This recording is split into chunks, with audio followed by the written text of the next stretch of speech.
sea, siempre se habla tradicionalmente, ¿no?, de que la economía era lineal, tú coges un recurso, ¿no?, lo explotas, haces un producto y ese producto lo tiras, ¿no? La economía circular es que no se generen residuos y que si se generan se pueden utilizar como recursos. Pero quieren empresas que tengan un impacto social y que tengan un compromiso con la sociedad.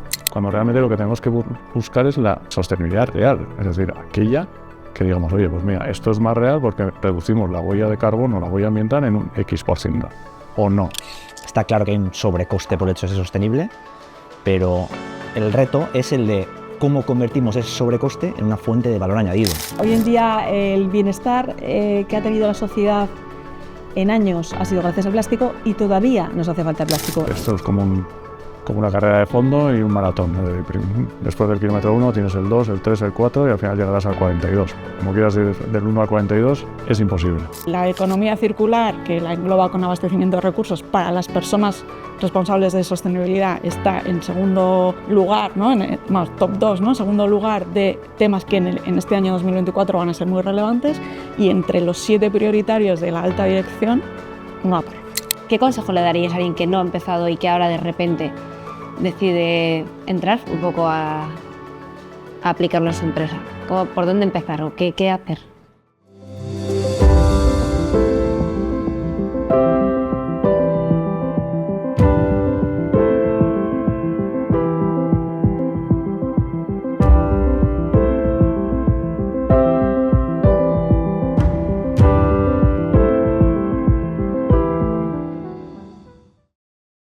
Bueno, pues bienvenidos a este primer directo directivos en el que, bueno, dentro de la voz directiva, como ya os hemos contado varias veces, traemos a diferentes personas a hablar de temas de actualidad.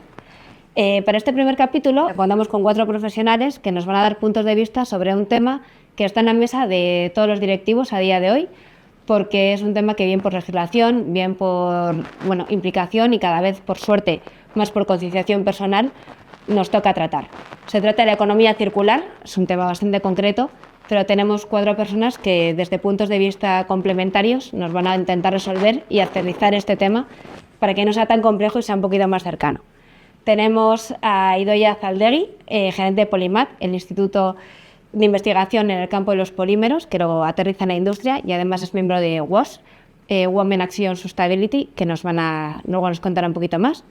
A Luis Artora, gerente de la empresa Plastigaur, que al final trabajan en el sector del embalaje y envase flexible. A Iranzu, que es uno de los 2 fundadores de Simple, la consultoría de impacto socioambiental, que al final buscan ese equilibrio entre la competitividad y el impacto. Y a nuestro aliado en la voz directiva, que ya le conocéis, a David Zavala, que además de tener experiencia en el diseño y en la creación de negocios sostenibles y de impacto, ha montado ahora su consultora DZA, donde ayuda precisamente a las empresas a buscar ese impacto en la sostenibilidad desde el propio corazón o desde el core de las empresas. Bueno, con estos 4 invitados de lujo vamos a abrir este debate. Y os voy a empezar por algo muy básico, la economía circular. Bueno, sabemos, ¿no?, aterrizado un poco en el lenguaje cotidiano, que al final es cómo reutilizar o cómo alargar la vida útil de las materias para poder utilizarlas y alargar esa vida, con el reciclaje, la reutilización, las alianzas. Pero ¿cómo explicaríais vosotros, en términos cotidianos, a una persona que no está en el día a día, qué es la economía circular en la empresa? Bueno, igual rompo el hielo para empezar la conversación. Realmente, yo creo que es importante, al pensar en qué es la economía circular, la dimensión del reto que supone la economía circular en sí, ¿no? Siempre se habla tradicionalmente, ¿no?, de que la economía era lineal, tú coges un recurso, ¿no?, lo explotas, haces un producto y ese producto lo tiras, ¿no? Y realmente, la mera imagen de lineal a circular yo creo que es como muy gráfica de decir, oye, esto ya no va a ir así, ¿no? No va a ir así pues por la escasez de recursos que hay. Pero sí que lo que plantea de fondo es un modelo económico totalmente nuevo, ¿no? No solo de producción, sino también de consumo. Entonces, a veces puede existir el riesgo, ¿no?, de quedarnos en algo como muy concretito de reciclar determinadas cosas, pero creo que es importante también, al hablar de economía circular, aunque ahora concretemos más, ¿no?, el tener esa visión global, ¿no? Decir, esto va de un cambio de modelo económico, ¿no? Y puestos a explicarlo de una manera sencilla, me viene a la cabeza un ejemplo del otro día que estuvimos hablando con una empresa y estábamos hablando del desperdicio de alimentos, ¿no? Que está en cierto modo relacionado con el tema de economía circular, ¿no? Y casi la medida que daban era, vamos a pensar muy bien, ¿qué compramos? O sea, vamos a comprar bien para aprovechar todo y vamos a diseñar los menús aprovechando lo que tengamos, ¿no? Entonces, es quizá una definición un poco extraña, ¿no? Pero creo que en cuanto a idea de decir, oye, ¿qué se puede utilizar de lo que tenemos, ¿no? O sea, ¿qué se le puede dar un segundo uso y cómo vamos a conseguir realmente utilizar todo para usar menos recursos nuevos, ¿no? No sé si... Sí, al final, haciendo mucho hincapié en el ecodiseño, ¿no? Por ejemplo, a nivel de materiales, nosotros en nuestro centro de investigación, cuando diseñamos un material, un polímero, ya estamos pensando desde el principio ya en ese diseño, es decir, cómo es susceptible de reparación este material, cómo es susceptible de que sea reciclable ese material, de tal forma que no salga, digamos, de lo que es el ciclo de vida económico, ¿no? Es decir, que no se genere desperdicio, porque lo que se trata es de minimizar el desperdicio y una vez que lo has reparado, una vez que lo has reutilizado y has utilizado diversas formas de reciclaje, porque al final es también tener la sensación de que el residuo como tal no tiene por qué ser residuo, que puede ser recurso. Es decir, ¿cómo? Pues hay diferentes vías y una de ellas es el reciclaje químico, que te permite volver a lo que es la materia prima de origen, al monómero, y eso te genera la posibilidad, esa materia prima virgen, de generar nuevos productos de tal forma que evites el desperdicio y nuevamente pues a ese material al final tenga múltiples vías y usos, ¿no? Entonces el ecodiseño para mí es fundamental. Pensar cuando diseñamos un modelo, un material, un servicio, un producto, pensar cómo se puede reparar, cómo se puede reciclar, de tal forma que alarguemos muchísimo la vida útil del material y evitemos el desperdicio, ¿no? Eso para mí es muy importante y bueno, creo que es clave pensar, pero como tú decías, efectivamente estamos hablando de un modelo empresarial y también de consumo, ¿no? Ya la sociedad mismamente es intentar ir, que piense, ¿no? Al final, yo este pantalón que tengo, pero si lo puedo reparar, ¿por qué lo tengo que tirar? ¿No? Vamos a ver, voy a repararlo, ¿no? Es también generar también en las escuelas, a nivel de sociedad civil, una serie de concienciación de que, que tenemos que alargar la vida útil de los materiales, de los recursos, porque son, no son, son escasos, ¿no? Entonces, quizás ese consumo, ese consumo fast, digamos, de las cosas, de la moda, de los muebles, pues no, vamos a alargar la vida útil de los materiales, evitemos el desperdicio y una vez que tengamos ya no se pueda realmente hacer uso de él, pues busquemos vías de reciclaje. También es verdad que tiene que haber mucha financiación para generar muchas plantas de reciclaje químico, por ejemplo, para poder conseguir las cotas de reciclaje que nos están pidiendo desde Europa, ¿no? Bueno, me quiero extender, claro. Hemos tocado muchos temas interesantes. Yo antes de que Luis diga el ejemplo práctico que ellos aplican, por coger dos cosas que habéis dicho que yo creo que son súper interesantes. Primero, efectivamente, contraponer la idea de la economía circular sobre la economía lineal. Eso para entenderlo me parece fundamental. Pero después, por esquematizar un poco lo que decías, yo creo que en forma titular, ¿no? La economía circular es que no se generen residuos y que si se generan se pueden utilizar como recursos. Y ahí, en el que no se generen residuos, efectivamente muchas veces se le olvida es el ecodiseño. O sea, cómo pensamos en lo que vamos a fabricar antes de fabricarlo para que, primero, una cosa que siempre nos olvida es que sea lo más duradero posible, ¿no? Porque cuanto más dure, menos susceptibles de que se convierta en residuos. Si es una prenda, por ejemplo, que es muy fácil verlo en moda, ¿no? Pero una camiseta que dura 20 años es mejor que una muy barata que dura 6 meses, ¿no? Entonces, primero durabilidad y después, efectivamente, que cuando eso se convierta, inevitablemente se va a convertir en un residuo, se pueda, por un lado, reutilizar o se pueda reciclar. Y en reutilización está la reparación para reutilizarlo para el mismo uso o para distinto uso. Por ejemplo, en distinto uso, nosotros desde la Fundación Naturclima, en la que trabajaba antes, apoyábamos un proyecto de ecodiseño, de economía circular de las baterías eléctricas del vehículo, las baterías del vehículo eléctrico. Y lo que nos pasaba ahí es que cogías puedes coger baterías de vehículo eléctrico y si ya no sirve para su mismo uso de nuevo, incluso aunque lo repares, lo puedes utilizar después, imagínate como batería para poder almacenar la energía de las placas fotovoltaicas, ¿no? Que es otro uso diferente, pero estás adaptando un elemento que servía para una cosa, pues para otra. Bueno, hay veces que igual no se puede utilizar, pero ahí ya es donde tienes que pensar ya, bueno, pues vamos a reciclar, ¿no? Que siempre se habla de las 3 Rs, reducir los residuos, reutilizar y reciclar, que es muy manido, luego hay 7 Rs, 8 Rs, 16 Rs, pero bueno, pero yo creo que esa es... Vale, a ver, yo desde el punto de vista de industria, de empresa, a ver, nosotros llevamos bastantes años ya en lo que es la economía circular y yo definiría la economía circular como revolución. Para nosotros, y creo que para toda empresa, es un cambio total del modelo de negocio, total, en el que te tienes que poner en cuestión absolutamente todas las certezas y todas las creencias que tienes anteriores. Es decir, anteriormente pues es sencillo, compro materia prima, en nuestro caso una petroquímica, la transformo, la vendo y de ahí para adelante lo que pase, porque yo sigo comprando la petroquímica y además lo hago en unas máquinas especiales diseñadas para ello, que ahora ya no me van a servir. Entonces, para mí la base de todo es ser conscientes de que, bueno, pues nos va a cambiar la vida, nos va a sacar totalmente de la zona de confort, porque es una forma totalmente diferente de ver la empresa y de ver el negocio.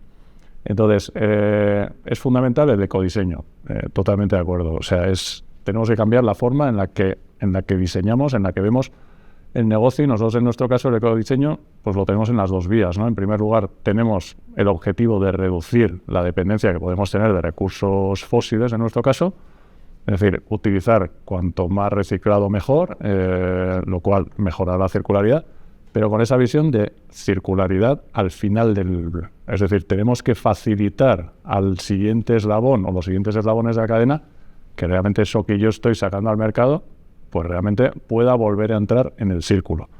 Entonces, para mí es muy importante también el cálculo, ¿no? Es decir, cómo la gente puede decir, ¿tú eres circular, sí o no? Tú puedes decir sí, ¿y cómo lo sabes, no? Y para mí es clave, y es algo en lo que en Plastiaor estamos obsesionados, es el cálculo, medir. Ser riguroso. Ser riguroso y medir, pues al final, oye, yo puedo decir que soy circular, sí o no. Sí, nosotros tenemos una metodología que utilizamos en el cual, pues en el 2022 nuestra circularidad era del 17% y en el 2023 ha sido del 27% y trabajamos para que siga aumentando.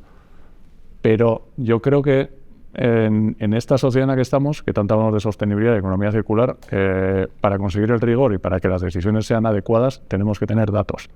Porque de lo contrario, si no tenemos datos, al final pues estaremos en el greenwashing y respondiendo luego a la economía, a la sostenibilidad percibida, ¿no? Que es un término que yo, bueno, habréis escuchado igual muchas veces, que es que la sociedad, pues por ejemplo en nuestro caso, la sociedad piensa que el plástico es malo. Entonces, ¿qué hay que hacer? Pues darle a esa sociedad pues productos en los cuales demostremos que es malo, ¿no? Sin tener ningún tipo de cálculo de huella ambiental, de huella de carbono. Cuando realmente lo que tenemos que buscar es la sostenibilidad real, es decir, aquella que digamos, oye, pues mira, esto es más real porque reducimos la huella de carbono, la huella ambiental en un X%, o no. Entonces, para mí es clave en esto que estamos hablando de tantas Rs.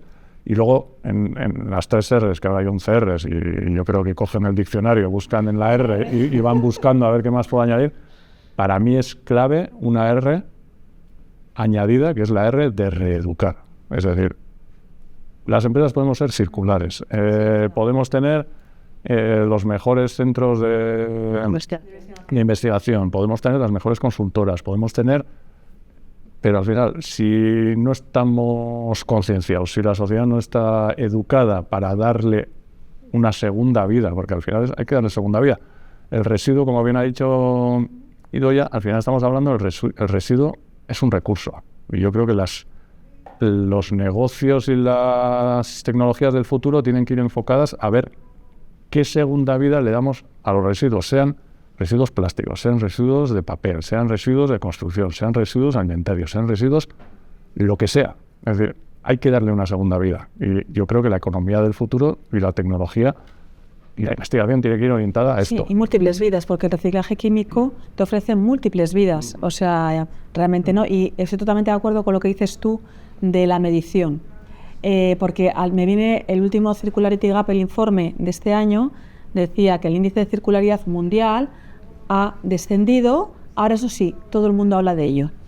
Es un poco lo que dices tú, ¿no? O sea, todo el mundo habla de economía circular, pero el índice de circularidad real ha descendido. Se pasó del 9 que era, ¿no?, al 7, Al 7. Entonces dices, pues si ha bajado ese porcentaje, es importante medir, porque ¿qué es economía circular? Pues midamos, tengamos unos parámetros que realmente yo pueda justificar como empresa, como dice Luis, pues que efectivamente estoy en economía circular porque estos datos me avalan. Entonces, eso sí que es verdad que da para que... Pasa que para medir hay que estandarizar también, ¿no? Sí, Es lo difícil, porque... Sí. ¿No? Al final, para poder implementar la economía circular en una empresa, hay que cambiar esos procesos, hay que cambiar muchas maneras de hacer, y eso pues muchas veces también supone, pues por un lado, una fuerte inversión bien económica, también supone una fuerte implicación por parte del equipo, que tiene que estar dispuesto a un cambio, que muchas veces también cuesta cambiar X cosas, ¿no? O sea, que decir, llevamos mucho tiempo haciendo las cosas de determinada manera, reinventar o reeducar incluso a la propia empresa es un hándicap. ¿Cómo lo veis? ¿Creéis que vosotros que habéis vivido de cerca esas empresas es complicado? O sea, uniendo un poco con lo que decía Luis, que me ha encantado lo de definir la economía circular realmente como una revolución, o sea, realmente es una oportunidad de desarrollo tecnológico espectacular, porque hay algunas cosas que quizá el darle una segunda vida pues puede ser más o menos obvio o fácil, entre comillas, ¿no? Pero hay muchos otros productos y que lo que necesitan realmente, o sea, son desarrollos tecnológicos para que ese residuo deje de ser un residuo y pase a ser un recurso, ¿no? Entonces, ahí creo que la parte que comentas, ¿no? O sea, de la financiación que hace falta para todo esto, o sea, yo lo veo fundamental en el sentido de que es necesarísima para poder impulsar y hacer economía circular de verdad, ¿no? O sea, independientemente de lo de la estandarización que luego vemos, porque creo que aquí está pasando un poco como en general con la sostenibilidad, con los sellos, que cada uno tiene su sello, cada uno tiene su manera de medir y tal, ¿no? Entonces, bueno, pues ahí ese es otro tema, ¿no?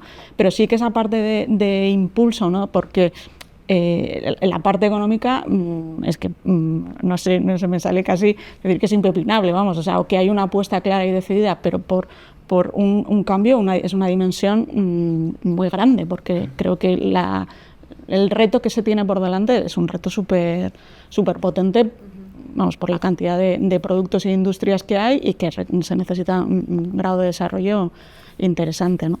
La parte de los equipos, nosotros lo que nos estamos encontrando con empresas con las que trabajamos, ¿no? Que es fundamentalmente el tema de los equipos más de I+D, ¿no? y lo que estáis comentando, el tema del ecodiseño, yo no estoy viendo tanta resistencia, simplemente son desarrollos, es una manera nueva de hacer y por supuesto que implica un cambio de chip importante, pero no creo que sea un problema de rechazo de las personas que están implicadas, ¿eh? Otra cosa ya es el tema social, de que lo tienes que acompañar también con la coherencia luego en todas tus acciones. Sí, no, yo tampoco diría que es un problema, o sea, pero sí es verdad que, cogiendo también lo mismo que ha dicho Luis, ¿no? Que es una revolución, y con lo que decía eso de cómo transformar la organización hacia la sostenibilidad, hacia la economía circular. O sea, por un lado yo creo que está la parte tecnológica y la parte de investigación, que efectivamente hace falta mucho y se necesita financiación, por supuesto, y eso tiene que seguir haciéndose, pero luego es que incluso habiendo tecnología hay que hacer el cambio en la organización, ¿no? Un cambio cultural, no porque haya resistencia, sino porque todo el mundo se lo cree, pero muchas veces obvias igual ciertas cosas y no sabes realmente cómo aplicar la economía circular, no te voy a decir en todos los puestos, porque no todos los puestos tienen que tener absolutamente los criterios de economía circular, ¿no? Pero sí la sostenibilidad de una manera... Pero ¿no crees que, o sea, igual que en su momento hubo el cambio, ¿no? Es decir, cuando se hizo hace millones de años no, pero un montón de años el cambio a la calidad, ¿no? Que supuso en la organización una revolución importante, ¿no? El cambio a la innovación supuso una revolución importante. O sea, yo creo que ahora lo que viene es, o sea, todo esto necesitas pensar de otra manera, ¿no? O sea, hay un punto que necesitas cambiar igual las coordenadas. Es cultural. Pensar. Es un tema cultural. Entonces, hay una parte ahí que también creo que va a estar muy acompañada no sé si hay formación específica para todo esto que pueda ayudar al desarrollo. Es un simple convencimiento por parte de la dirección. Es que yo creo que es un abordaje sistémico. Es decir, tienes la regulatoria que te va a empujar sí o sí a nivel europeo o tal a que tengas que acometer esos cambios, porque si no te quedas fuera. Por otra parte, tú como organización se te pueden abrir nuevas vías de negocio también, y luego está la parte social, que también los consumidores cada vez más concienciados con la sostenibilidad no te van a comprar cualquier cosa. Entonces, la economía circular al final para mí también es una revolución, es una reinvención en el mundo empresarial, de abordar las cosas de una forma diferente, bien empujadas por la regulatoria, que me parece bien empujadas por la sociedad, porque la sociedad no te va a aceptar cualquier cosa, porque quieren empresas que además de que sean económicamente rentables, que lo quieren, pero quieren empresas que tengan un impacto social y que tengan un compromiso con la sociedad, que sean empresas que no generen residuos, que sean empresas socialmente responsables respecto a su comunidad local, en fin. El abordaje de la implantación de la economía circular requiere un enfoque muy sistémico y global, y bueno, creo que también hay muchas oportunidades. Yo, desde el punto de vista de investigación, hay un gran campo, por ejemplo, en el tema textil. Nosotros estamos investigando ahora cómo separar el algodón del poliéster. Como tal, el reciclar esto como tal es complejo. Entonces estamos investigando cómo separar ese textil, ¿no? El algodón y el poliéster, para que pueda ser más fácilmente reciclable, ¿no? Entonces hay campos ahí, yo creo que también hay que vislumbrarlo como una oportunidad. No olvidemos, es verdad que hoy en día cualquier pyme dirá, la que se me viene encima. Bueno, bien, se te viene encima, pero también te puede abrir, hay financiaciones interesantes, igual te abre caminos interesantes que no están siendo abordados por muchas empresas, y dices, vamos a hacer una reflexión, abramos nuevas líneas de negocio. Yo entiendo que, como todo cambio, y este es muy grande, como dice, una revolución, para mí una reinvención también, pues no gusta, ¿no? Salir de la zona confort, pero no queda otra, yo creo que no queda otra. Y aparte que, bueno, pues al final los recursos son escasos y hay que abordar esto. También es verdad que todavía no hay suficiente financiación para poder reciclar tantas cantidades como que se nos pide, ¿no? Se pide a las empresas reciclar no sé cuánto. Bueno, pues también tiene que haber más plantas, ¿no? Y luego también eduquemos a la sociedad para que no genere tanto desperdicio, ¿no? Alarguemos la vida útil de casi todo lo que nos rodea. Entonces, bueno, pues es un cambio muy gigante, muy amplio, pero por un lado se generan más residuos de los que se pueden absorber. Eso es. Y a la vez no tenemos capacidad para transformar esos mismos residuos. Sí. A ver, yo he tomado algunas notas de lo que habéis ido diciendo.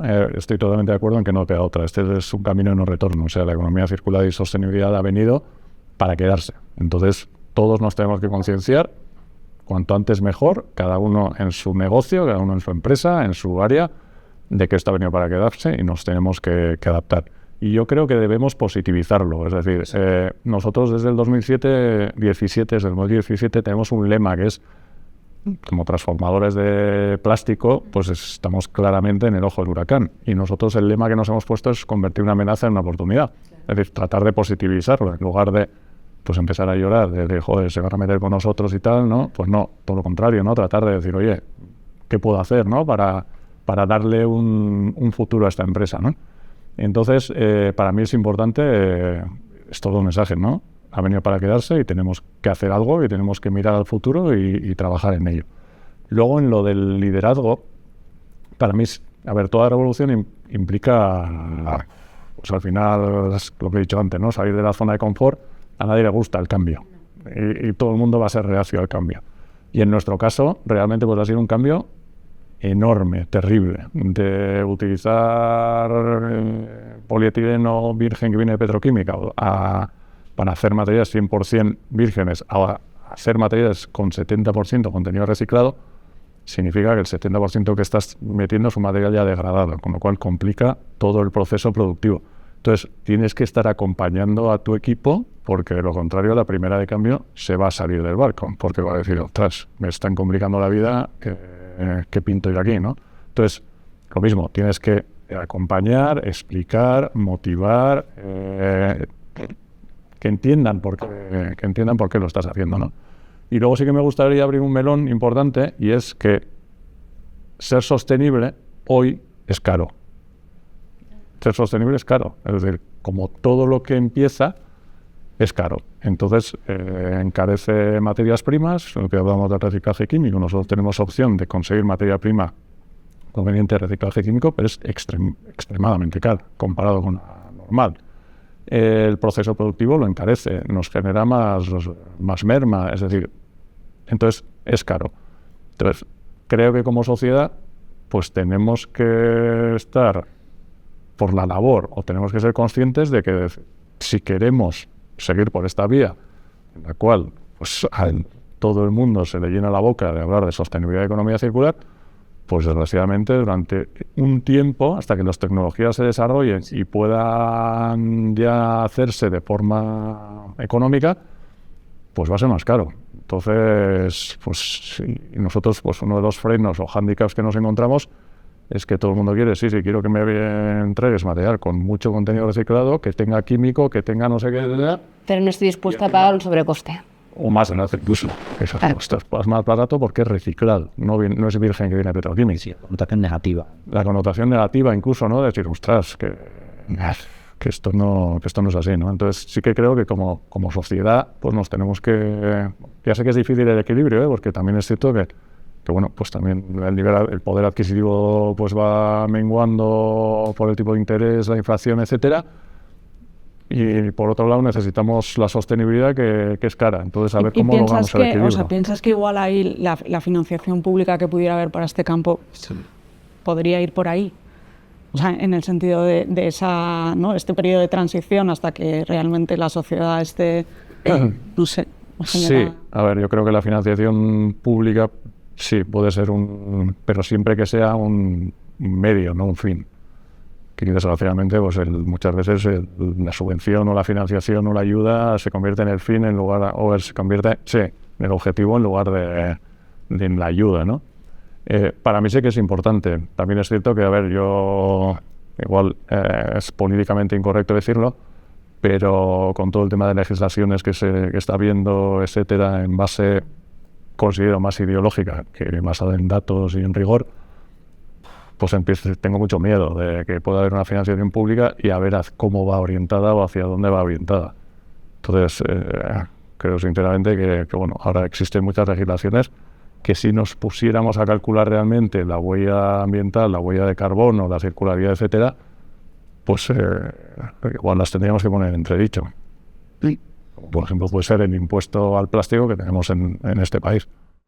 A mí me parece de lo que has dicho, o sea, uno de los grandes retos, que es social, pero es también de las empresas, que está claro que hay un sobrecoste por el hecho de ser sostenible, pero el reto es el de cómo convertimos ese sobrecoste en una fuente de valor añadido, que es muy difícil.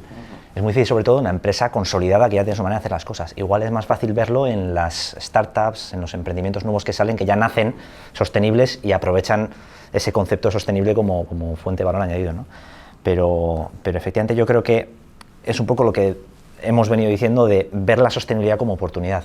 Y yo en esta línea, el otro día, por ejemplo, hace unos días publicaba en LinkedIn una reflexión que para mí hay tres maneras de abordar la sostenibilidad, entendiéndola como una ola que viene, ¿no? La sostenibilidad, economía circular, porque al final es una cosa que cuelga.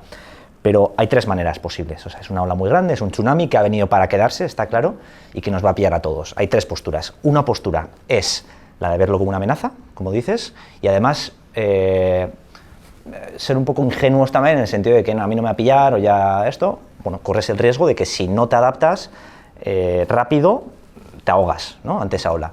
Luego está la que ve la ola venir y dice, pues bueno, pues lo veo como una imposición de alguna manera y no me queda otra que adaptarme a esto y tomar medidas. Perfecto, llegas a la orilla, hasta donde no va a llegar la ola, te cubres y ya está, y te quedas ahí. Y luego hay otras que que son las que ven la ola como una oportunidad para ponerse la tabla de surf y surfear para llegar más lejos, ¿no? Y verlo como una oportunidad. Y entonces, a lo que iba es que entre esas tres posturas yo ponía a debate en la publicación que hice y la gente me contestó un porcentaje que yo creo que hay para cada perfil, ¿no? Y yo ponía que, para mí, lo que yo he visto y a ver qué os parece, las que lo ven como una amenaza y se van a quedar ahí son un 10%, ¿vale? Más o menos. Las que lo ven como una imposición son el 85%, la inmensa mayoría. Y las que lo ven como una oportunidad son el 5%. Entonces, ahí discutiéndolo, pues por ejemplo me contestaba una persona que está muy metida en el tema de las B Corp, que ya conocéis, B Corp es un sello internacional que se da a las organizaciones que no son las mejores empresas del mundo, sino las mejores empresas para el mundo, ¿no? Lo llaman así, y es una organización, pues un sello que certifica de alguna manera eso. Pero me decía que a nivel mundial los datos de B Corp eran muy parecidos, que hay un 3% de empresas que son B Corp, y de alguna manera el B Corp pues, se puede asociar a ver la sostenibilidad como una oportunidad. Pero aquí lo que quería lanzar es eso, si realmente creéis que la inmensa mayoría ven la sostenibilidad como una imposición y que, pues en nuestro ámbito vemos muchas empresas que están ahí y dicen, no, sí, creemos en la sostenibilidad, pero realmente es para cubrir expediente y llegar ahí y quedarse, o realmente pues empresas como Plastigaur, que yo creo que es eso, efectivamente, es que es vuestro lema desde 2017, como decías, ¿no?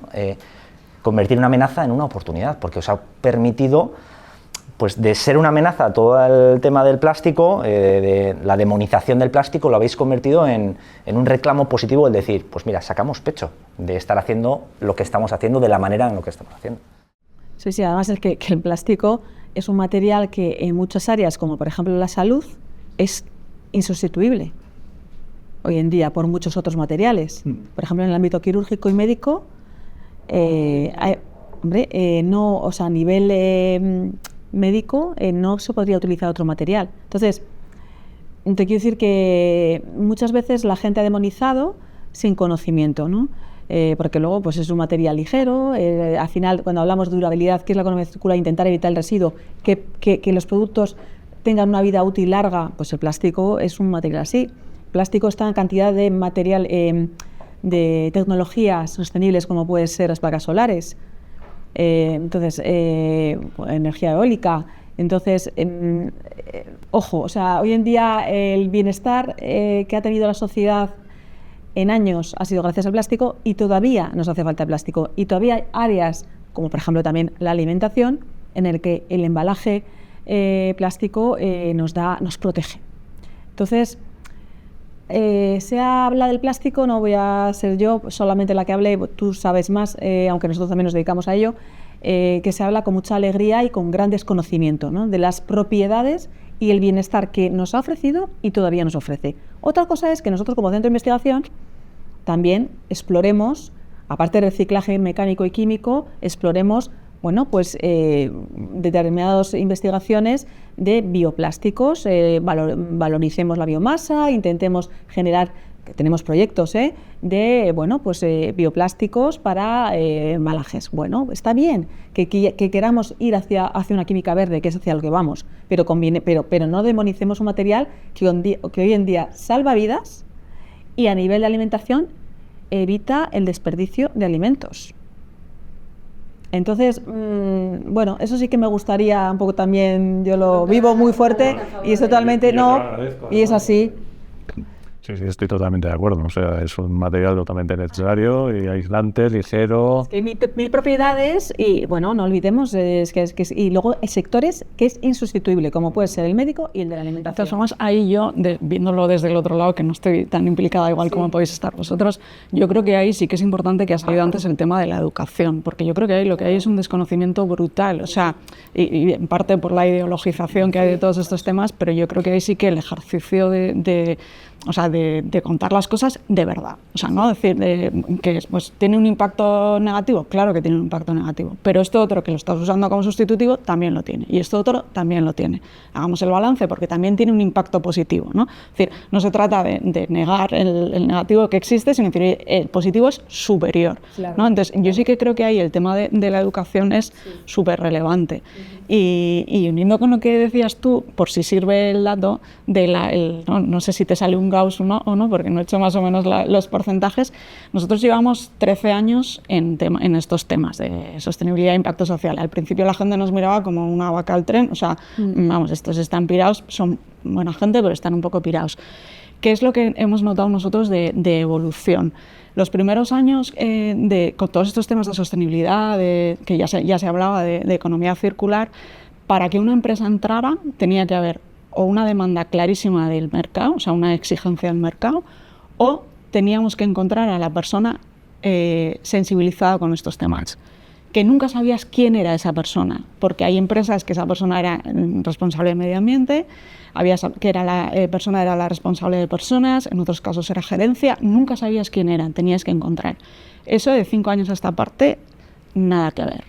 Pues, ¿vale? Porque esa persona sensibilizada puede seguir, pero ya es un tema que realmente está transversal en todos, ¿no? Respecto a lo que preguntas de la motivación, si lo hacen por obligación tal, a mí la pregunta que me surge es ¿y qué más da la motivación si lo importante es que hagas cosas de verdad y cosas buenas? Lo importante es que sean verdad, ¿vale? O sea, a mí ya hay un punto que la motivación, ojalá sea una motivación, ¿no? Como, no sé, más trascendente, pero sí, porque también hay un aprendizaje que tenemos nosotros que no, a ver, no sé vosotros cómo lo veis, la empresa que empieza a andar este camino no da marcha atrás. O sea, yo, vamos, te diría, he hecho un cálculo rápido, pero el 90% de las empresas que empiezan este camino no hay marcha atrás. ¿Por qué?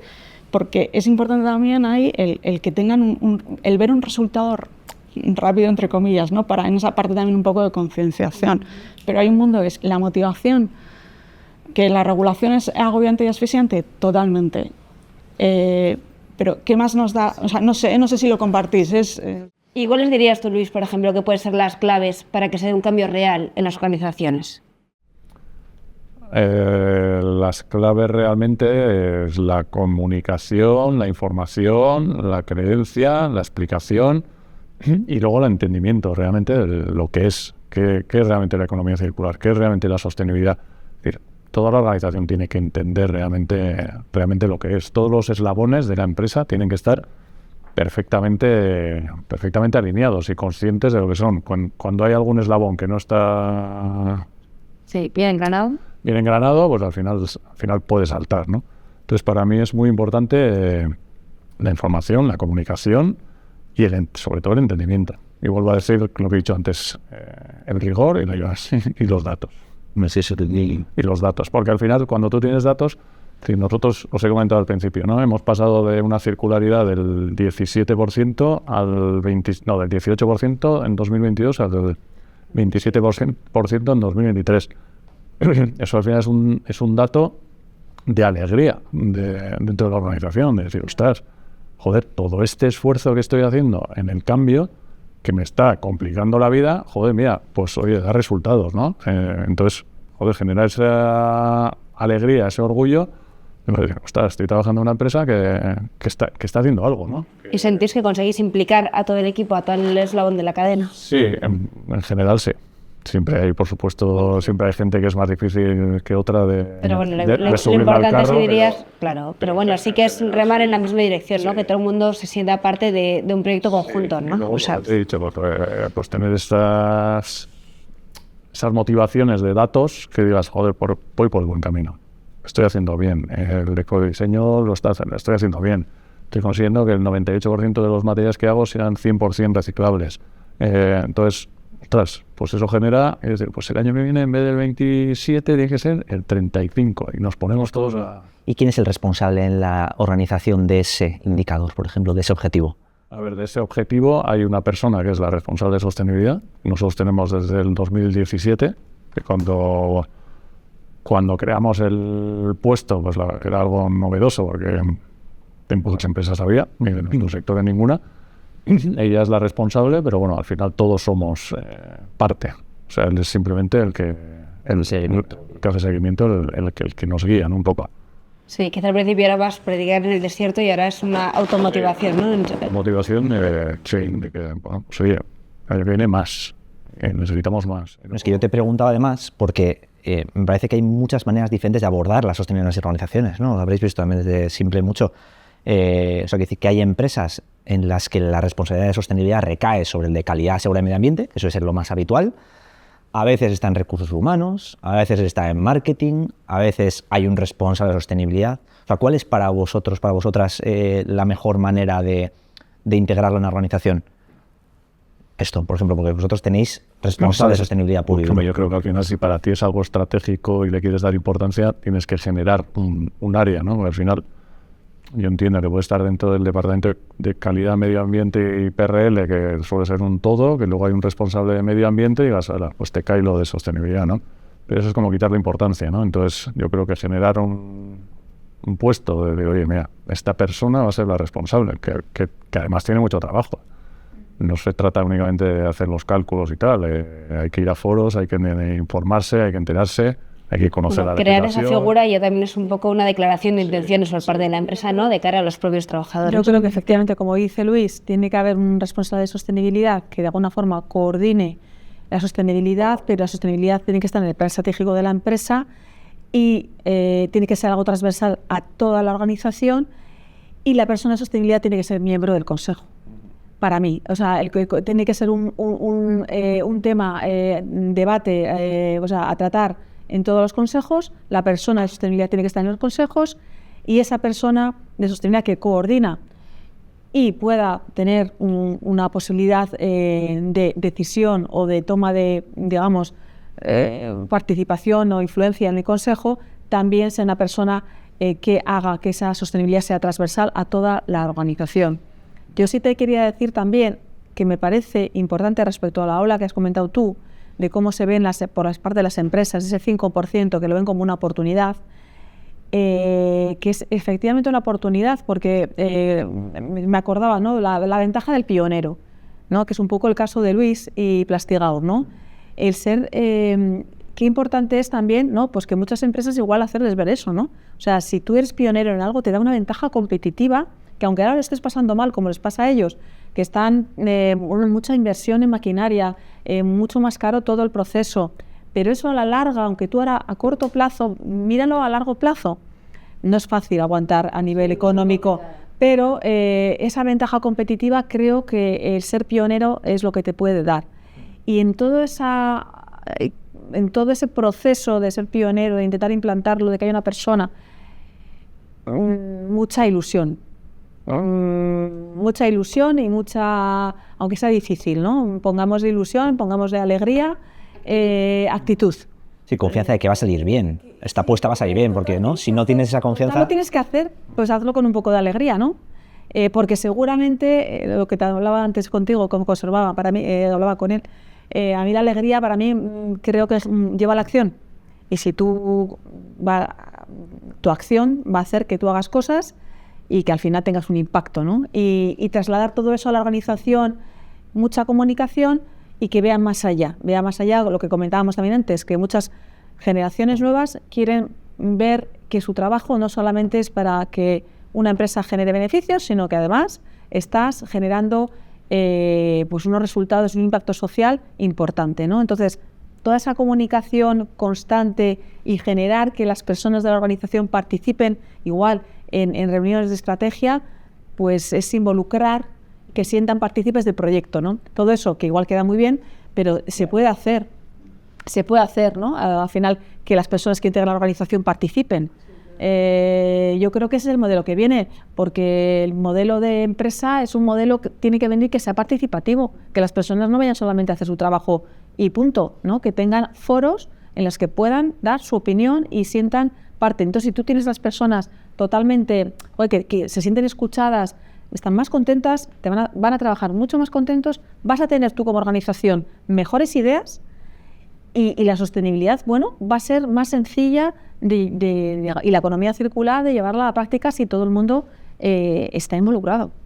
Sí. Nosotros como me ha hecho gracia lo de la alegría que decías, porque nosotros una de las cosas que lo he dicho antes, pero que hemos comprobado, es que si en una empresa empiezas a trabajar estos temas y tienes le llamamos victoria rápida, en el sentido de decir, oye, das un resultado positivo, ¿no? O sea, lo hemos conseguido, aún lo hemos conseguido, consigues involucrar a la gente mucho más.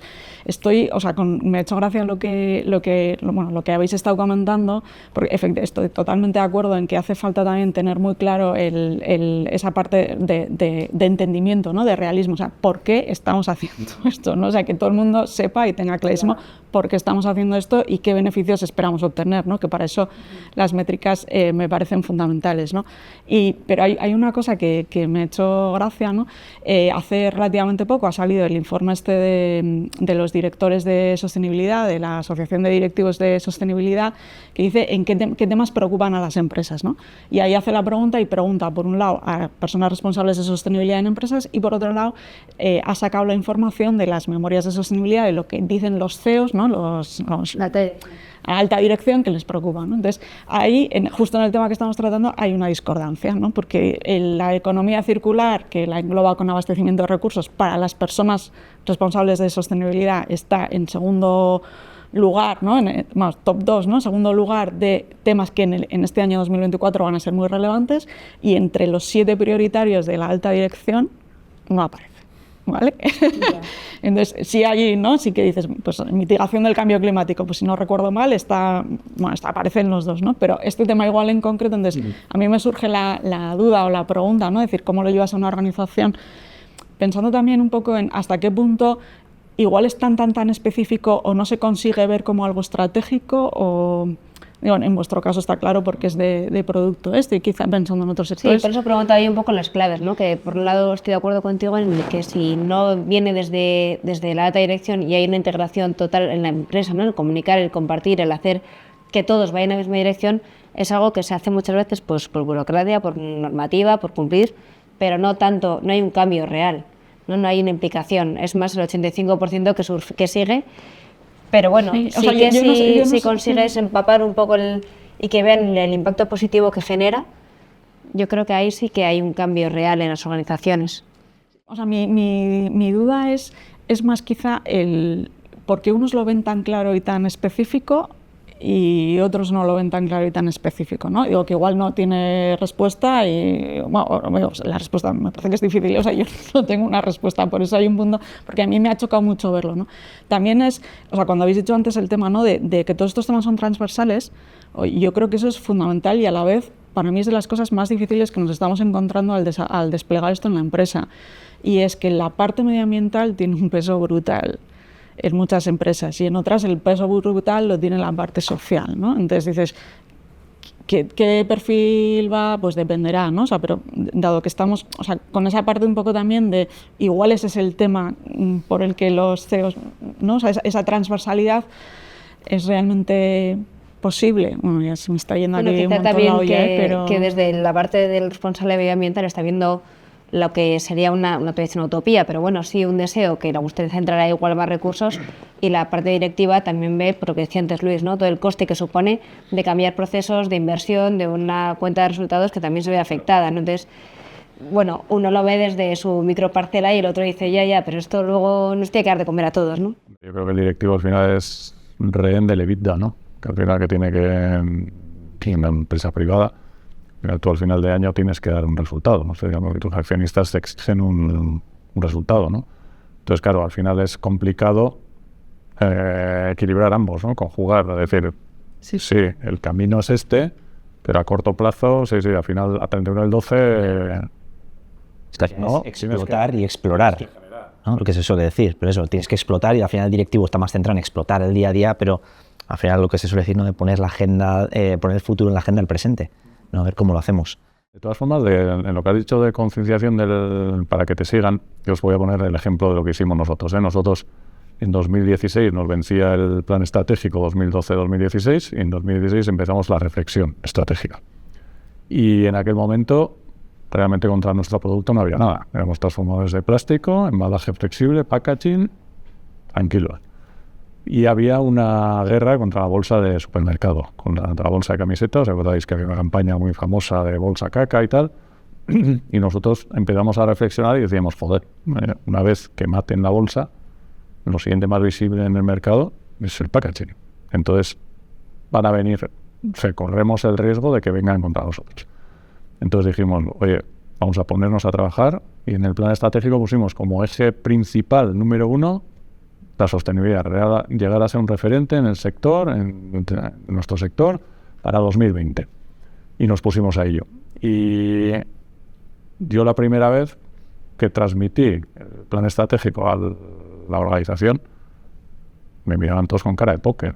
Este ¿qué está diciendo? O sea, se ha vuelto loco ahora que ¿no? Que dice reciclados, de tal, de no sé qué. Y tuvimos que ser muy machacones, muy insistentes de explicar, volver a explicar. En la siguiente reunión trimestral volver a explicar otra vez el plan estratégico, porque realmente para que la organización entendiera.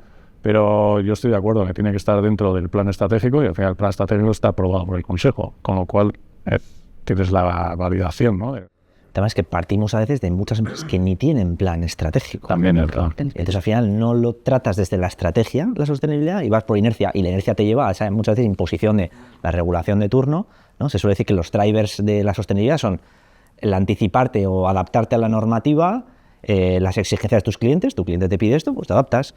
O ahora mismo también la taxonomía verde, la financiación. Si ahora tú pides un préstamo, vas a tener que pasar por una serie de requisitos de que tu organización es verde, ¿no? De alguna manera, por decirlo así de manera sencilla, para que te puedan dar financiación. Entonces muchas veces van por inercia trabajando en el día a día, que es al final la realidad de muchas organizaciones.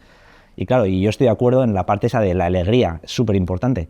Pero claro, cuando ves esto como una imposición, ¿no? Muchas veces es muy difícil mantener esa alegría. Pues míralo como una ventaja competitiva. Es que esa es la clave, yo creo. Mírala como una ventaja competitiva. Si tú, ventaja competitiva ahora mismo, que ves que todavía el índice de circularidad es pequeño y que todavía pues no se ha consolidado, pues mira una posibilidad, dices, pues voy a ser más competitivo porque soy pionero. Pues es cuestión de visión. Es una cuestión de educación, que es lo que hablábamos del principio. Pero también económicamente hablando, abres camino y el abrir ese camino también te da oportunidades. Y además, o sea, es que al final va a ser ¿por qué negarte algo que va a venir ya? Por lo menos aprovéchate ahora e intenta dar pasos, ¿no? Sí que es verdad que nosotros lo que nos estamos encontrando es, hay tanta regulación ahora que hay muchas empresas que no son conscientes de toda la regulación que hay y que les afecta. Porque, o sea, en algún sitio se llama el tsunami regulatorio, ¿no? O sea, porque hay gente que es que ni tan siquiera... Entonces, es verdad que también yo creo que ahí depende mucho del tamaño de la empresa y también un poco y de la visión, ¿no? De lo que estáis comentando. Pero la regulación que hay ahora es que es agobiante, o sea, sinceramente. Entonces, o sea, no te puedes plantear que no voy a cumplir porque no te lo planteas así, ¿no? Porque no, pero hay un punto que dices, oye, hemos perdido el sentido común, ¿no?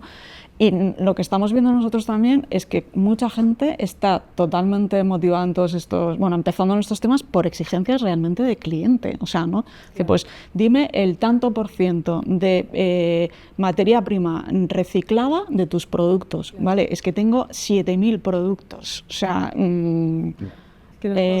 hola. Exigiendo eso también. Bueno, sí, totalmente, pero hay un punto ahí también, ¿no? Que dices, o sea, no, es que no me atrevo a decir que no sé si no se está aplicando el sentido común, pero casi es el pensamiento, decir, realmente, porque a la empresa grande pues hace un mega esfuerzo y tal, pero una empresa de, no sé... Sí, no está preparada para asumir. O sea, hay un punto que dices, es que me está ahogando todo este tema, ¿no? Entonces no me voy a centrar en realmente pues conseguir que la materia prima... Claro, en lo que decía David, ¿no? Al final las empresas están muchas veces en su día a día, en su operativa, y de repente estás abrumado por una cantidad de legislación, de normativa o de consultas o imposiciones de tus clientes o de tus proveedores, que simplemente conseguir sacar la cabeza y dar respuesta no te planteas el incorporarlo ni el verlo como una ventaja competitiva o el ser un poco pionero. Te basta con conseguir cumplir para poder seguir. Ponerte un momento así y decir, mira, no, me viene el lobo, pero mira, me tapo así y así no lo veo, pero el lobo viene. No, doy respuesta, entonces, pero no lo enfoco como un punto estratégico. Es negar una evidencia clara mundialmente, o sea, eso al final no es una cosa solamente de Europa, ¿no? Y bueno, yo creo que te puedes apoyar para estos pequeños pues en cámaras de comercio o en consultoras, en profesionales. Y IOBE está haciendo una labor espectacular. IOBE, por ejemplo, hay entidades con las que por lo menos puedes empezar a contactar y empezar a dar pasos. Y empresas parecidas, referentes, o empresas ¿no? parecidas que puedas visitar y decir, a ver, ¿cómo lo estáis haciendo? Entonces, bueno, iniciar unos pasos. Sí, yo creo que ahí, o sea, viendo un poco lo que sé de vuestro caso, que aparte de la visión, o sea, no, lo que transmite o lo que se percibe a veces es el sentido común, o sea, de todos los pasos, o sea, decir, todo tiene una lógica, ¿no? Decir, y sabemos a dónde vamos, ¿no? Que a veces es como decir, oye, tengo que poner foco en esto, ¿no? Claro. Que, bueno, no sé, yo lo que percibo de fuera, ¿no? Lo que pasa es que para el sentido común es importante la anticipación, es decir, pues nosotros empezamos hace ya 7 años con el tema y nos ha permitido ir paso a paso y aplicando, pues ir dando un paso detrás de otro, ¿no? Cuando ya vas tarde, porque no eres consciente o porque no le has dado importancia, claro, entonces ya empiezas a no aplicar el sentido común, ¿no? Y luego sí que hay un tema importante y es la valoración que se hace ahora de las empresas, ¿no? De las organizaciones. Es decir, antes pues una empresa, pues un cliente valoraba al proveedor en base pues vale, te miraba el balance a ver si eres una empresa solvente, en base a la calidad y en base al precio y la competitividad. Ahora mete una cuarta pata, que es la sostenibilidad o los desarrollos, ¿no? Entonces, pues clientes grandes a nosotros pues nos valoran en base a si tenemos, bueno, si calculamos la huella ambiental, ya no solo la huella de carbono, la huella ambiental, porque yo creo que aquí nos olvidamos mucho, hablamos mucho de huella de carbono, que es muy importante, pero nos olvidamos de la huella hídrica, que es muy importante también. Entonces, te valoran en base a eso, te valoran en base a que tengas un plan, que tú le tienes que demostrar y enseñar un plan para ir reduciendo esas huellas. Te valoran en base, por ejemplo, a EcoVadis, que es una puntuación de responsabilidad social, es decir, y te exigen, es decir, tienes que ser, para ser proveedor de esta empresa, tienes que ser Gold, tienes que tener medalla de oro. Si no, te doy un plazo de 1 año para que lo hagas. Entonces, están empezando a meter valoraciones a proveedores, incluso pues, a los bancos, ¿no? A la hora de conceder préstamos ahora, joder, pues si tú eres una empresa verde, o sea, que demuestras que eres sostenible, incluso tienes mayores facilidades de financiación que una empresa pues que no ha hecho nada, ¿no? Entonces yo sí que creo que bueno, pues son temas que deberían ayudar a concienciar, a que la gente se dé cuenta de que algo tengo que hacer. Porque como dice Idoia, luego va a venir el lobo y cuando nos muerda estamos muertos. Es que puede pasar la parálisis por análisis también, ¿no? De que hay tanto, un poco ese tsunami regulatorio. Sí. Y es además tantos términos que hay, ¿no? Pues que sí, pero puedes comenzar poco a poco. No, eso sin duda. Pero que decir que alguien que no ha empezado todavía dice, yo quiero hacer algo, resulta abrumador. Le cuesta mucho empezar. Abrumador, sí. Tiene que apoyarse, pues es como decís, ¿no? IOBE, o sea, hay instituciones públicas que están apostando para ayudar. O profesionales. El ejemplo es que ahora ya le ha llegado la ola, ya la ha tapado. O sea, ya no es que no la estás viendo que viene, es que ya me está tapando. Entonces ya, claro, con toda la regulación y tal, es que es imposible digerirlo. Y luego con el tema de legislación y regulación, hay un tema que a mí porque estamos hablando de sostenibilidad y salvar el mundo, no vamos a salvar Europa solo. Sí. Y es, ostras, o empezamos a legislar todos igual, o pues es que la industria europea... La industria europea no va a ser competitiva. Es que es muy complicado ser competitivo cuando tienes un nivel legislativo brutal y luego te viene uno de Asia, uno de América, uno de África, que viene, o sea, a pelo, sin nada, ¿no? Es decir, sin ningún tipo de requerimiento, de regulación de ningún tipo, ¿no? Entonces, es un tema que también creo que me preocupa mucho, que a nivel europeo aquí... Unas exigencias. Estás haciendo mal, ¿eh? Pero claro, lo que no puedes hacerlo solo, porque además Europa es una parte pequeñita del mundo, no vamos a salvar todo el mundo nosotros. Ahí ya la ley de diligencia debida, la de la cadena de suministro, que en diciembre todos los países estaban de acuerdo, cuando ha llegado la hora de aprobarla en febrero, no se aprobó a la primera. Porque ya había países que decían, es demasiado exigente, nuestras empresas no pueden cumplir todo eso, ¿no? Entonces, se ha aprobado finalmente hace relativamente poco, pero han relajado un montón las exigencias porque la industria europea no perdiera competitividad, ¿no? Creo que era Francia, Alemania, que no eran que eran países industrialmente potentes que eran los que decían, oye, un poco, o sea, cuidadito un poco con esto, ¿no? Entonces, realmente ahí no se sabe muy bien si eso va a ser una llamada de atención de decir, nos estamos pasando igual haciendo menos competitiva a la industria, ¿no? Bueno, es que en un mundo cada vez más globalizado no tiene sentido ir ¿no? con tantas discrepancias. Te quiero decir, al final pierdes competitividad porque vas a tener a otro proveedor con otros recursos, con otro precio, con otro... Yo siempre pongo un ejemplo. Esto es como un partido de fútbol en el que yo le doy con el pie, solo puedo darle con el pie, y mi rival le puede dar con el pie, con la mano, cabeza y con lo que sea. Y después, claro, es que así es imposible. Entonces, es un tema que yo creo que a nivel político y a nivel europeo deberían darle una vuelta. No porque en Europa se esté haciendo mal, sino que debería ir todo el mundo a la misma velocidad, alineado, para que al final no nos quedemos nosotros descolocados. Hombre, y lo único bueno es que si al final la cadena de suministro sigue, te quisiera el cliente demanda que hay empresas con valores, empresas con sostenibilidad, empresas de economía circular, ya hay una ventaja competitiva, que decía antes Idoia, ¿no? Los que ya se han sumado antes, bueno, pues al final tarde o temprano el mundo entero girará. Pero entra el greenwashing, que la gente puede comunicar que algo es sostenible y otro también, y no saber el consumidor realmente cuál es verdaderamente sostenible. Entonces, la verdad, si no pones esas exigencias regulatorias, efectivamente, pues o estandarizas la comunicación, ¿no? Etiquetas comunes, porque hay mucho sello ahora. Lo que habéis comentado de la noticia esta de Booking que enviasteis, bueno, que el sello que tenía de sostenible, ¿no? Pues que la han tenido que quitar y únicamente, pues si está certificado por un tercero, se puede considerar sostenible. Entonces yo creo que eso está bien. Yo creo que tiene que haber sellos rigurosos y que las entidades utilicen y las empresas utilicen sellos rigurosos, con las métricas rigurosas, y si no, pues que se quite el sello, porque no puede ser que todo sea sostenible, ¿no?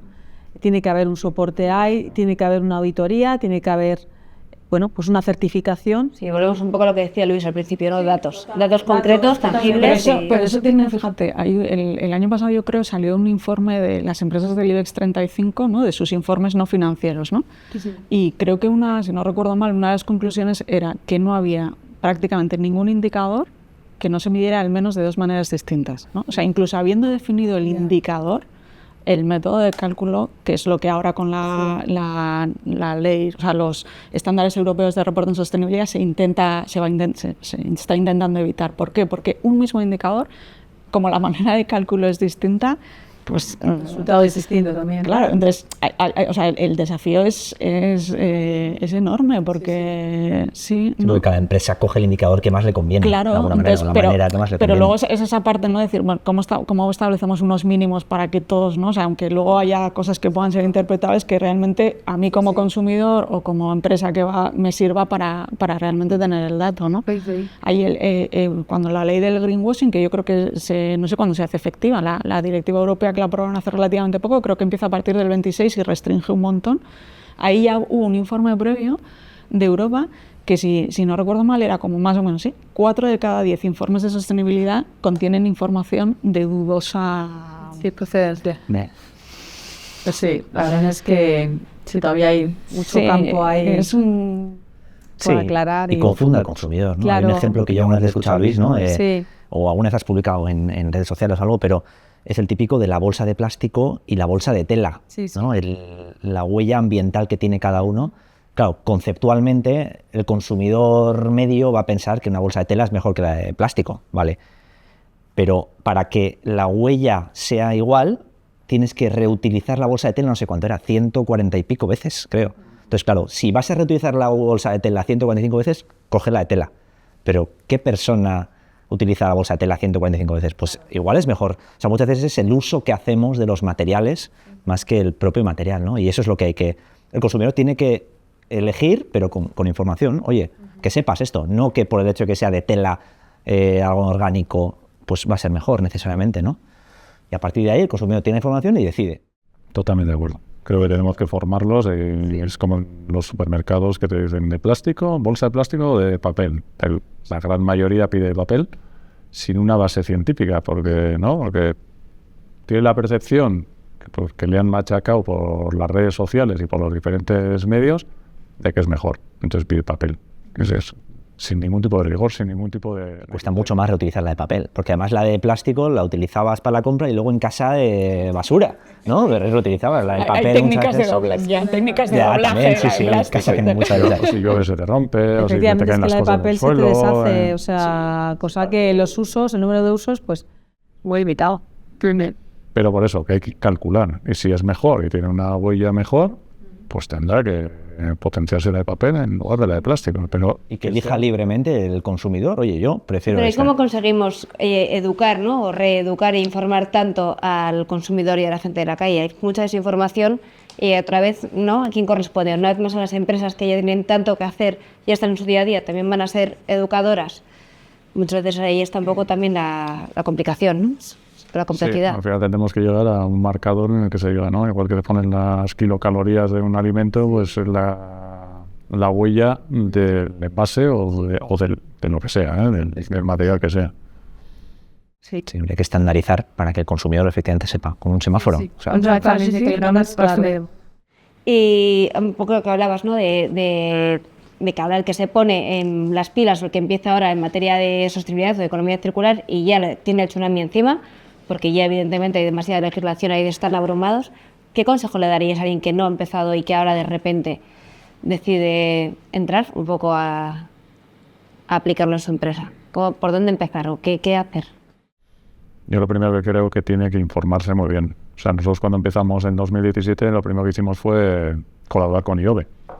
IOBE pues, es el primero que nos explicó, nos enseñó lo que era la huella ambiental, la diferencia, las diferentes formas de medir la huella ambiental, las partes que contiene o lo que contiene la huella ambiental, de forma que, pues bueno, al final pues, fue un inicio, ¿no? De que nosotros calculáramos la huella ambiental de nuestra empresa y tuviéramos un dato inicial y luego año a año trabajáramos por reducirlo.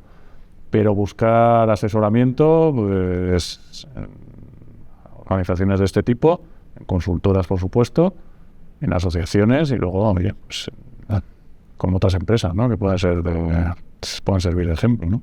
Pero yo creo que hay que informarse y base a esa información luego definir los pasos y el camino que quieras dar. Y tiene que quedar claro que no se puede hacer todo de golpe. No se pueden dar 100 pasos de golpe. Esto es como una carrera de fondo y un maratón. Después del kilómetro 1 tienes el 2, el 3, el 4 y al final llegarás al 42. Pero como quieras ir del 1 al 42, sí, es imposible.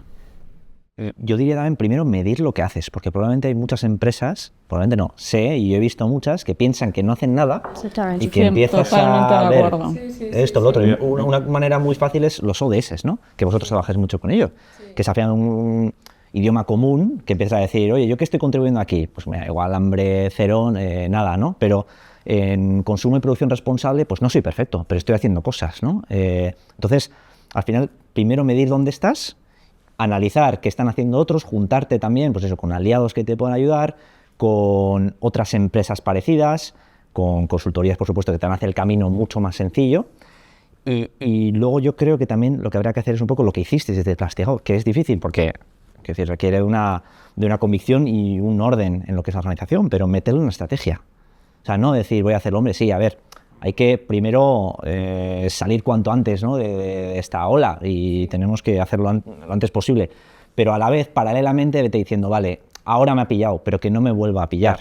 ¿No? Y luego yo también creo que también enfocar la sostenibilidad en su amplio alcance. Es decir, no solamente centrarnos en el aspecto medioambiental, sino también el social y de gobernanza, porque los tres, tanto la ESG, es el sentido amplio de la sostenibilidad.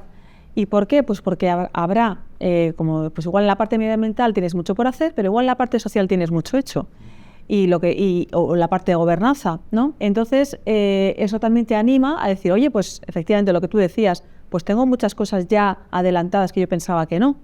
Entonces, darle ese sentido amplio, porque yo creo que también, al final es eso, ¿no? La sostenibilidad para mí es esa visión amplia, porque al final es una forma de llevar la estrategia de la empresa con un enfoque amplio que al final va a beneficiar mucho más que si lo haces en un aspecto muy, muy limitado o entendiendo la sostenibilidad como el tema medioambiental. No. También la parte social hay que trabajarla o ya estamos trabajando, y la parte de gobernanza también es importante hoy más que nunca, que tenemos tantos casos, por ejemplo, de corrupción, ¿no? Pues que la gobernanza sea una gobernanza transparente, ética, que nuestros proveedores también tengan esos criterios éticos, que respeten los derechos de los trabajadores, en fin, todo eso también tiene que estar en la organización, porque pues al final pues es lo que es la sostenibilidad, ¿no? Esa visión amplia, o entiendo que puede ser amplia, pero pienso que como muchas organizaciones ya tienen avanzado esto, les puede dar un poco de impulso a decir, bueno, ya puedo empezar a elaborar un documento con cosas que ya tengo acometidas, me faltan otras, pero ya tengo mucho hecho, con lo que decías tú, David. Entonces, bueno, esa visión amplia, no perderla, esa perspectiva, que la visión amplia es importante en esa dirección hacia lo que nos viene, ¿no? Esta nueva era en la que las nuevas generaciones, si las queremos incorporar a nuestras organizaciones, les gusta ver eso, ¿no? Les gusta, bueno, ¿tú qué relación tienes con tus proveedores locales? O ¿sabes las prácticas de los proveedores? ¿Cuáles son las prácticas de los proveedores? Entonces, ese impacto social y gobernanza es importante para las nuevas generaciones. Entonces, bueno, ya no solamente por estrategia de la organización, sino porque la gente que tú vas a incorporar cree o tiene esos valores, ¿no? Entonces, bueno...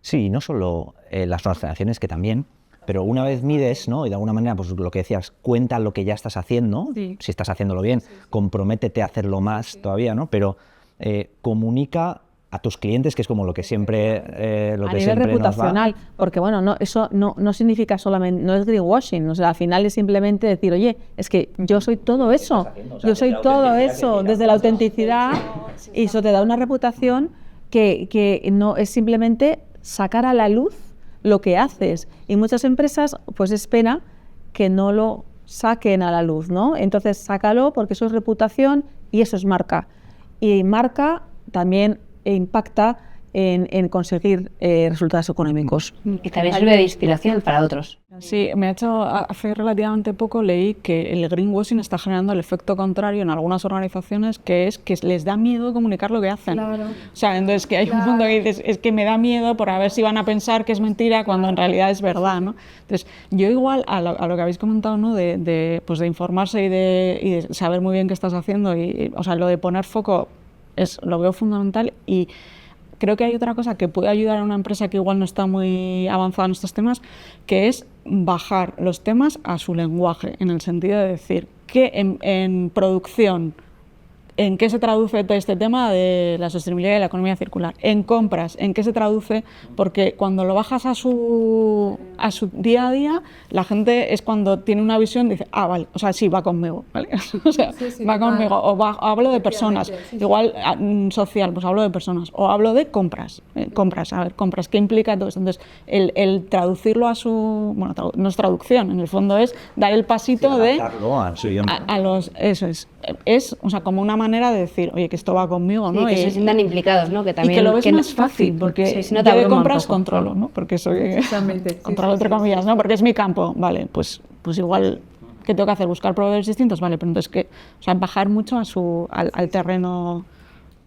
Y luego lo que decías antes también me parece súper interesante, que es lo que hacéis con empresas, buscar los quick wins, ¿no? Las victorias rápidas, que al final, joder, pues le has bajado a su idioma y le vas a decir 4 cosas rápidas que puedes hacer ya mañana y entras en el camino ¿no? Eso es. Y luego lo comunicas. Efectivamente, es entrar en el camino. Al final entra, cuanto antes entre, aunque sea con poquitas cosas. Y ya una vez que entras, ya una maratón. Pero bueno, no lo veas como, pues eso, míralo como una maratón, pero que, bueno, que ya has recorrido unos kilómetros y te faltan otros, pero bueno, ya has recorrido algo.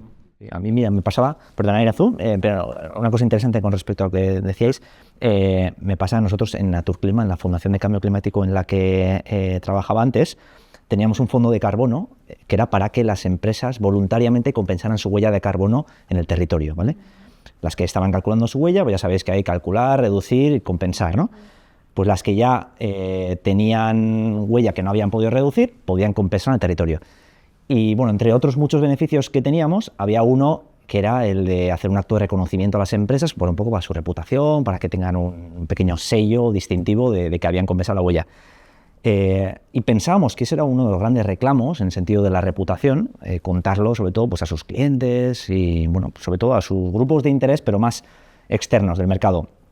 Y lo que nos dimos cuenta, o nos dijeron muchas empresas, era que lo que querían realmente era contarlo internamente. O sea, era involucrar a los trabajadores en los proyectos que se hacían con el dinero que habían donado al fondo. Mucho más que realmente contarlo a sus clientes, que también, evidentemente, porque es lo obvio, ¿no? Pues en mi página web lo pongo, sí. Pero ¿cómo lo puedo comunicar? ¿Cómo puedo comunicar a mi equipo que, oye, que está trabajando, como decías antes, Idoia, ¿no? En un proyecto que va más allá de ganar dinero? Es un impacto social, ¿no? Que si mi empresa, vale, en este caso, pues ellos producen plástico, bueno, pero además es que hacen muchísimas cosas de impacto social. Entonces, claro, tú el orgullo de pertenecer a la organización es mucho mayor, ¿no? Dices, no, es que yo ayudo, yo qué sé. Pues pero esto en la agencia lo vemos. Internamente claro, sí que lo quieren compartir y claro, sí que quieren intentar involucrar, pues porque es una manera también de que sea más fácil luego los siguientes pasos. Pero es lo que dice Iranzu, de cara al exterior nos encontramos con mucha reticencia y bastante reacios a decirlo. Sí, no sé si por un tema de greenwashing, de oye, me van a posicionar en algo que se van a creer que estoy sacando pecho con algo que es mentira, o simplemente porque, no sé, porque lo hacemos por valores y no queremos que parezca que lo hacemos por marketing, pero la realidad es que... porque no digo, hay veces que no tengo un dato objetivo, o sea, sé hacerlo, ¿no? Y me falta un dato, o sea, a veces esa seguridad de... Sí, necesito algo que me dé confianza en lo que voy a decir. De todas maneras es la contradicción, ¿no? El que lo hace tiene miedo de comunicarlo y el que no lo hace lo comunica como si... Entonces dices, es un poco absurdo, ridículo, ¿no?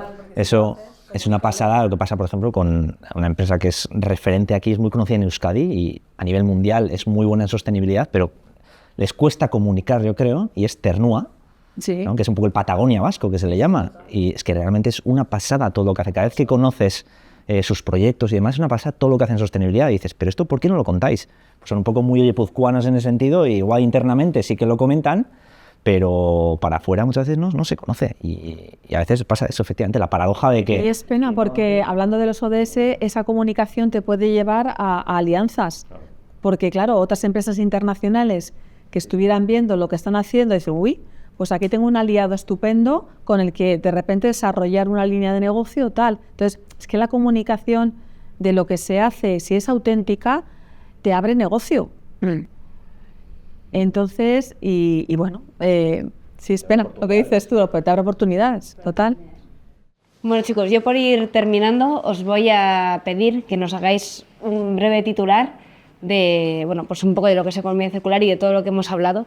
¿Con qué idea os gustaría que nos fuéramos? Porque hemos tocado muchísimos temas, todos bastante interesantes, y darían pie para seguir abordando cada uno de ellos, ¿no? Pero si tuvierais que quedaros con un titular o con un resumen, ¿qué diríais?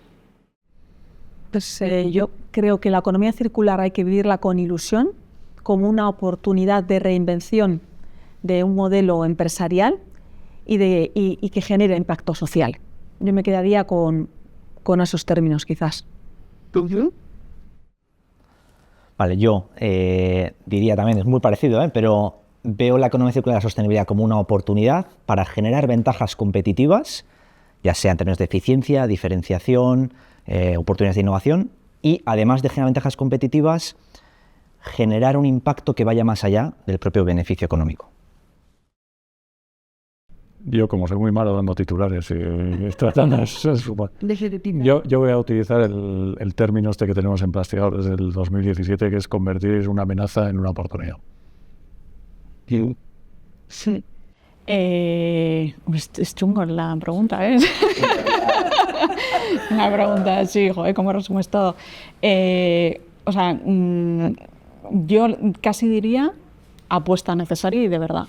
O sea, que sea una apuesta de verdad, porque es una apuesta necesaria. Pero creo que es clave la autenticidad, o sea, no me atrevo a decir que no sea postureo, pero vamos, o sea, decir, es una apuesta necesaria y tiene que ser, o sea, y tiene que ser verdad, no sé cómo. Que hay una convicción real interna, bueno, una y reflexión. que sobre todo que hay acciones concretas, ¿no? O sea, decir algo concreto, enfocado y que sea real.